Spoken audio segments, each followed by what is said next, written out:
হরি, একবার এদিকে এসে বাড়ির দলিলটা নিয়ে যাও তো। মাম্মাম।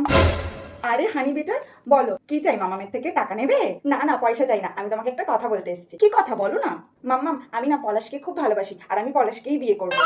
What?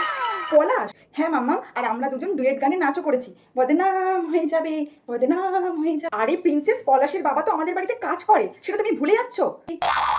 ওরা ভিকেরি, ওরা গরিব, আমরা ওদের থেকে অনেকটা বড় লোক। মাম্মা, টাকা পয়সা থেকে ভালোবাসা হয় না মাম্মা। সে তুমি যাই বলো, পলাশকে তুমি যতই ভিকেরি বলো আর যতই গরিব বলো, ও তোমার চোখে শুধু পলাশ ফুল হতে পারে মাম্মা, কিন্তু পলাশ আমার চোখে হীরা। শোনো হানি, তোমার মতো বয়সে না আমার জীবনে ওরকম 20-22টা পলাশ অনেক ছিল, কিন্তু তাদের কাউকে আমি আমার জীবনে ফুটতে দিইনি। আমি তোমার বাবাকে বিয়ে করেছি, আর দেখো আজকে আমি কত বড় রাজরানী। আমার কথায় তোমার বাবা ওঠে আর বসে। তুমি কি ভাবছো পলাশ তোমাকে ভালোবাসে? ওই বিশাল সম্পত্তির মালিক হবে বলে তোমার সাথে ভালোবাসার অভিনয় করছে? মোটেও না। তুমি সবাইকে নিজের মতো ভাববে না মাম্মা। তুমি যেমন সম্পত্তি দেখে এই বাড়ির বউ হয়ে এসছো, তুমি পলাশকেও তাই ভাবছো?